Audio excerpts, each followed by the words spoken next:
Today, May the 15th, the second day of the 11-day Satipatthana meditation retreat.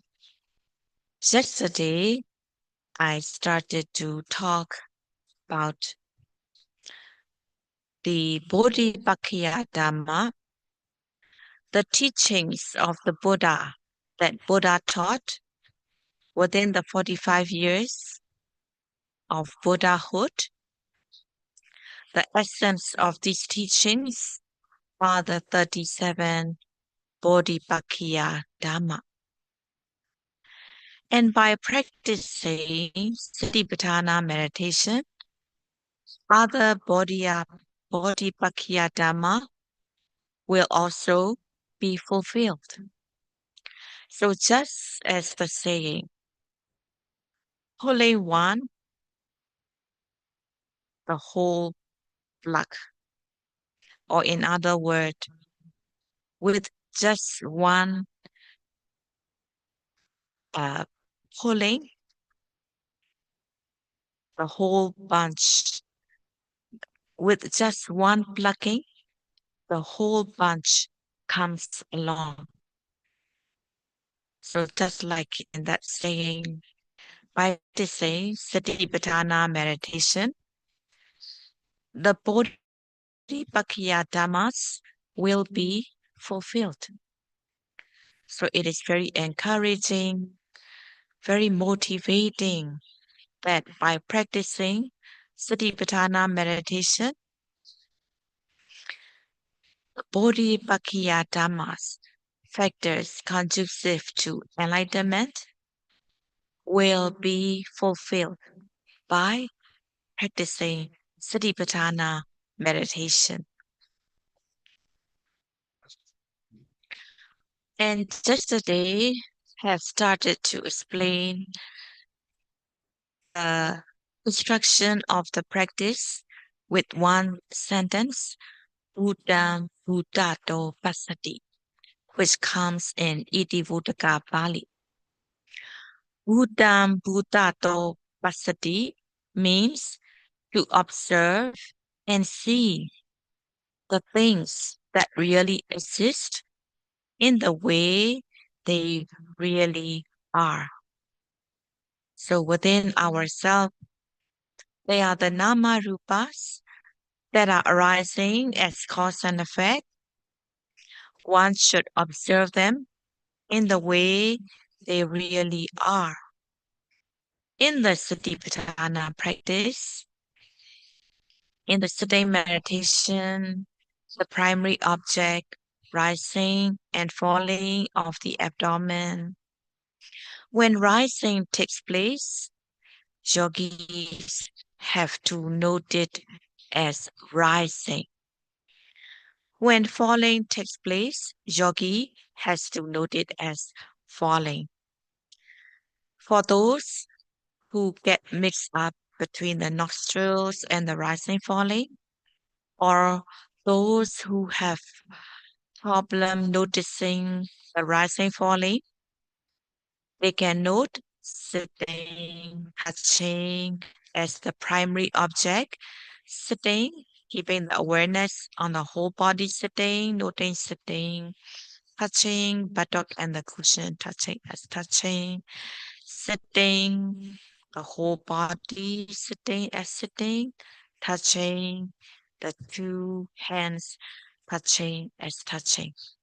So in this way, while noting either rising, falling, or the sitting, touching, or any other object such as thoughts, pain, unpleasant object, sleepiness, boredom, seeing, hearing, whatever object that arises in the sitting meditation, yogi should note it concurrently in the way it really is.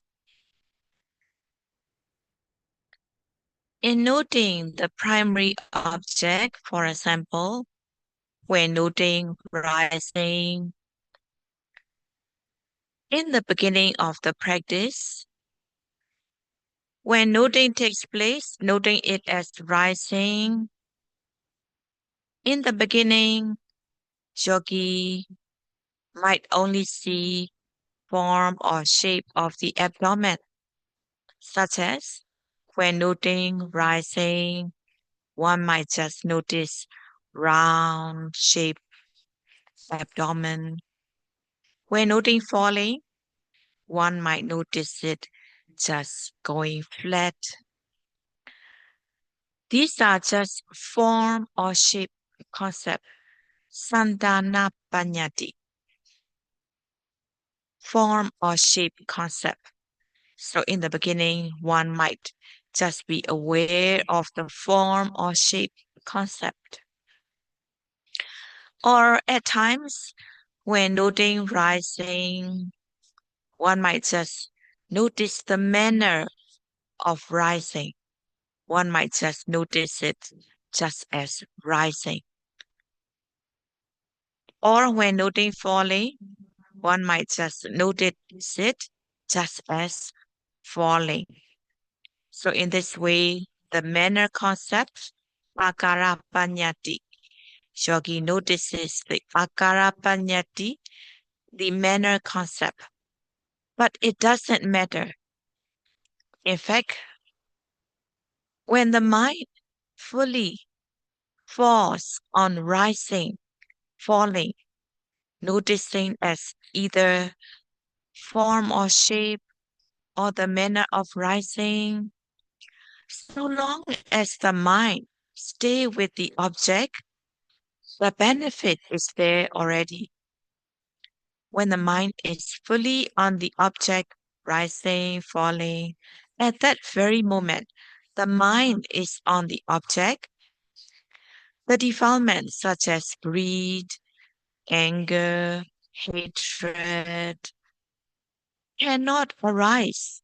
At that very moment, the mind falls on the object, rising, falling, noticing the form or shape, or noticing just as rising, falling, the manner. So long as the mind stay on the object, the defilements do not enter the mind, and thus the mind is pure and clean. One immediately gain this benefit of purifying the mind.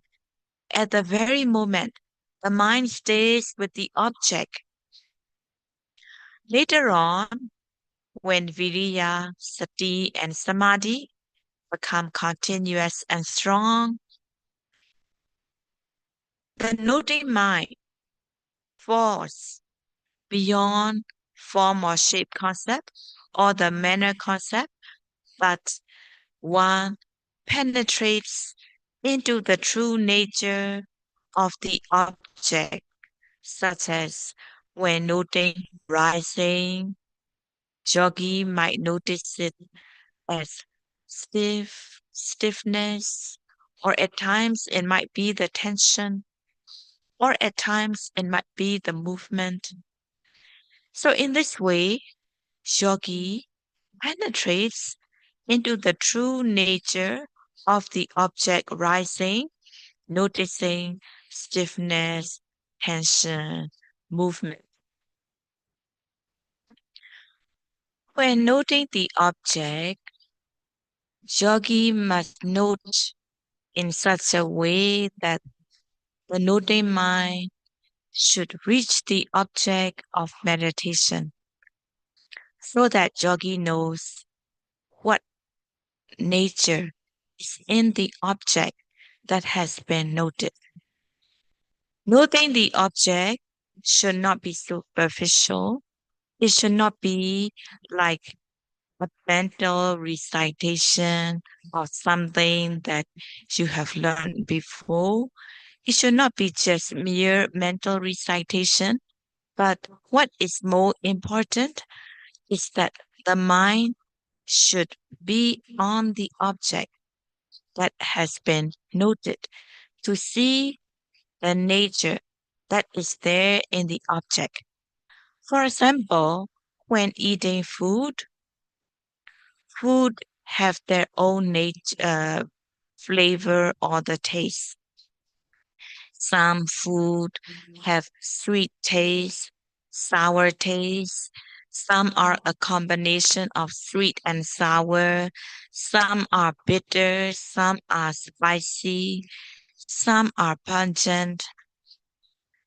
So when eating food, when the person choose properly, pay attention, the food that has been chewed together with the saliva, mixed with the saliva, the taste, the flavor come out, such as sweetness, sourness, and so on.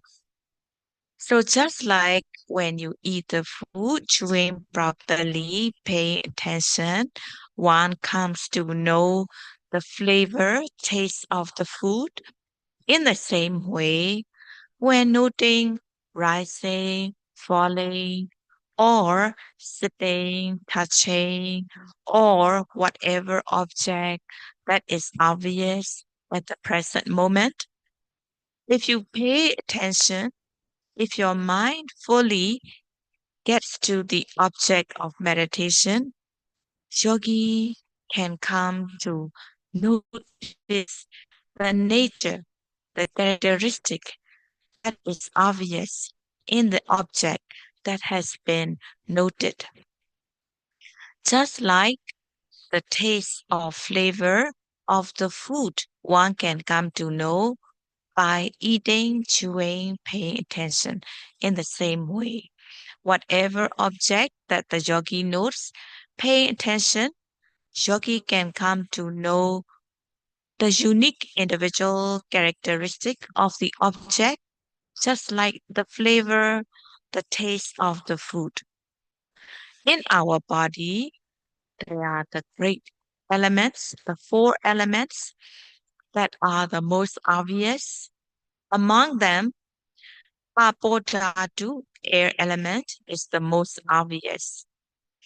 When the yogi's mind penetrates into the object, in the object, when air element is obvious, yogi can notice it as stiffness, tension, pulling, pushing, movement, vibration.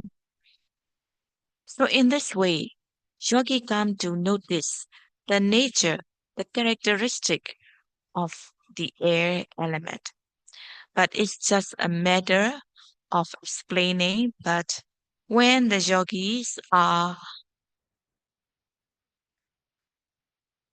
observing the object, not to deliberately be analyzing whether it is the air element or the temperature element, but when you note the object, just to notice it.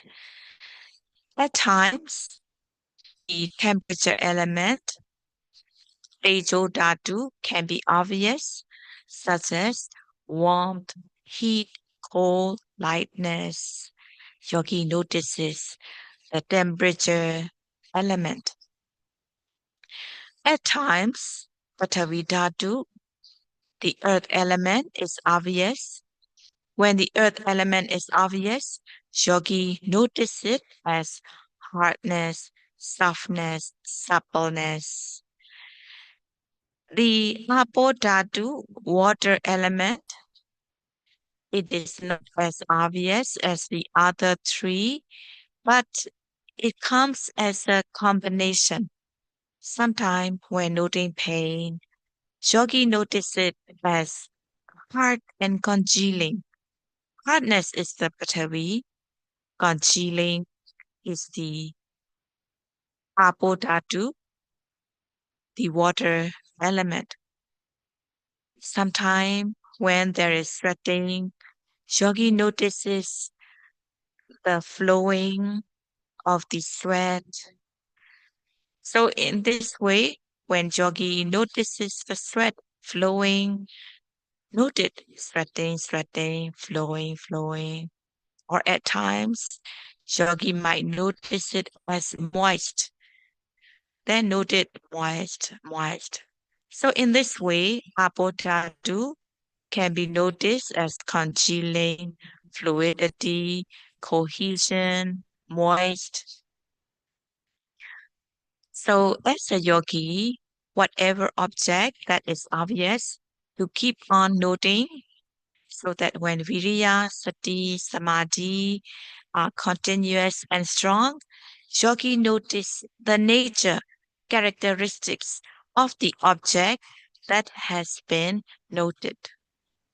In the Satipatthana practice, it is said that only when observed at the moment the object arises, one can discern the nature of the object. When it is said that at the moment of arising, it applies to at the moment of rising, at the moment of falling, at the moment of sitting, touching, at the moment pain arises, at the moment thinking arises, at the moment sleepiness arises, at the moment boredom arises, at the moment seeing, hearing arises, at the moment of lifting, moving, placing, standing, turning, bending, stretching, opening and closing of the door, even blinking, opening and closing of the eyes, even when passing motion, passing urine. At that very moment, yogi should be mindful so as to see the true nature, characteristic of that object. In order to note the object concurrently at the moment the object arises, there are mental strength that needs to be applied in the practice. The noting mind should be applied onto the object.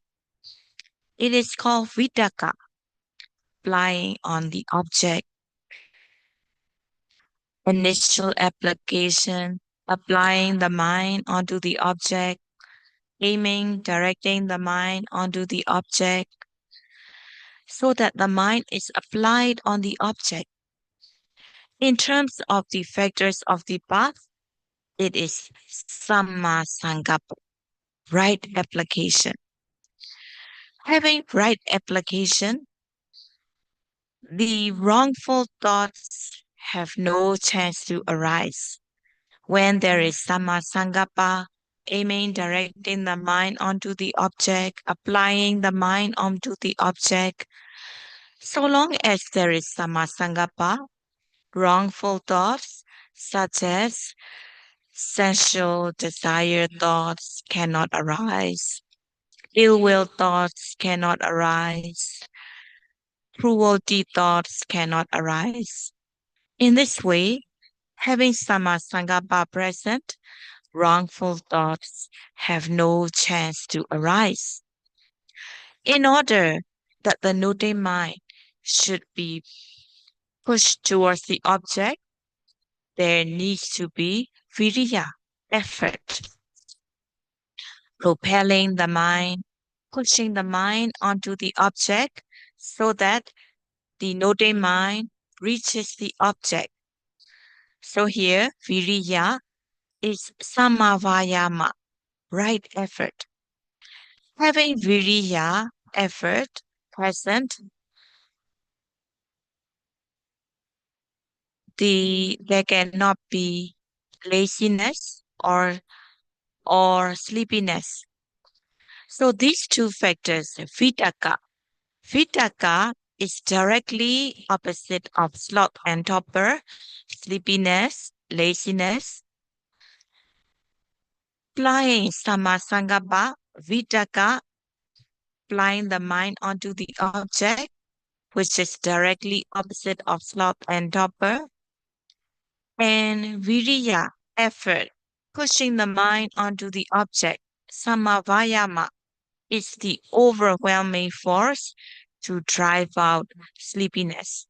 So, in this way, having these two factors, vitaka, in other words, samasangapa, which is directly opposite of tinamita, sloth and torpor, viriya, samavayama, which is the overwhelming force to drive out sleepiness. Having these two factors, sleepiness, sloth and torpor, cannot arise. Vitaka keeps the mind fresh, blossom, and alert, whereas Jinamita, sloth and torpor, keeps the mind constricted and congealed. Having Vitaka, the mind is fresh, open, blossom, and alert. Having Atapa Viriya, ardent effort, this Atapa heat up the defilement so that defilement such as laziness cannot arise. In this way, these two factors are the remedy to overcome sleepiness, sloth, and torpor. Let's look at what factors are present. Each moment, yogi observes and discerns the object.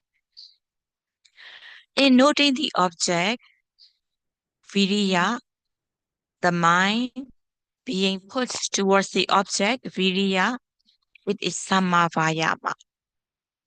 The noting mind sticking onto the object, it is samasati. When the mind is calm, collected on the object that has been noted, it is samadhi, samadhi, right concentration. So in this way, three of the concentration group, three of the samadhi khanda are present. The mind being applied onto the object, aiming, directing the mind, being applied onto the object, vitaka, it is samasangapa.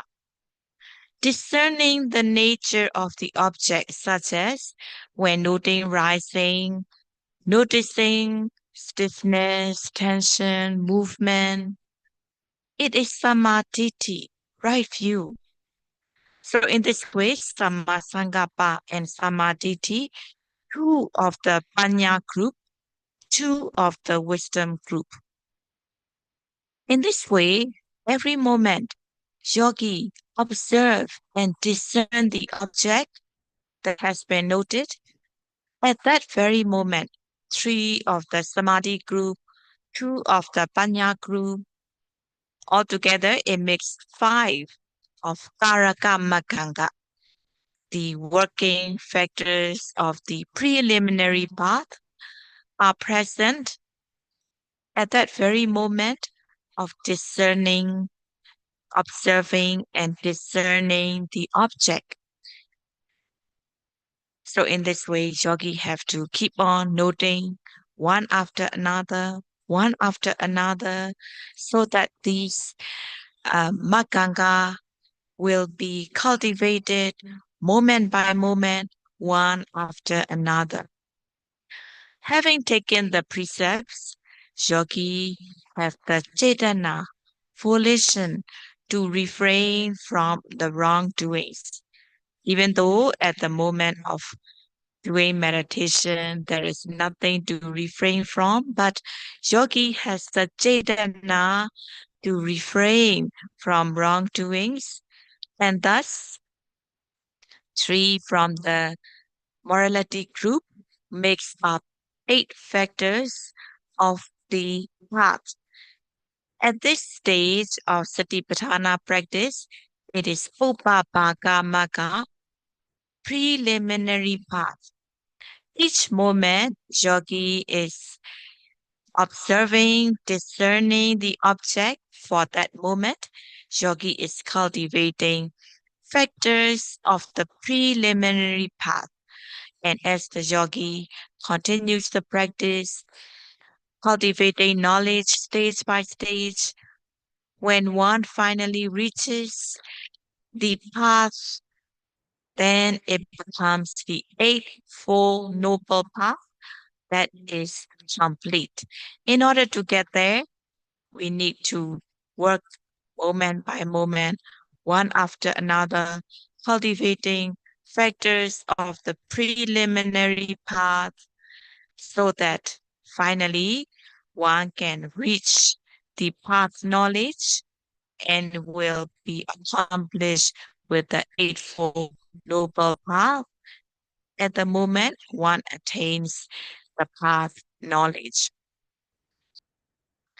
So each moment being mindful, discerning the object is very precious. Uh, all these factors of the preliminary path are involved in each of the notings. So yogis should continuously be mindful one after another, so that yogi gets closer and closer to the goal. Each moment, one is mindful for that moment, one is getting one moment closer, one step closer to one's goal. That's why to make the effort to be mindful every single second, it is important. If it will take, for example, if it will take 10,000 notings to reach Nibbana, 9999 will not do. There still needs to be the one to fill up that requirement notings to reach Nibbana. So that's why even one noting that yogi misses to note, it may be the noting that one need to reach Nibbana. So that's why as a yogi, to make the effort to note every arising object without missing, without failing, so that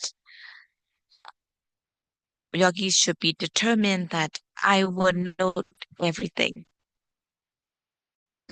Wouldn't be.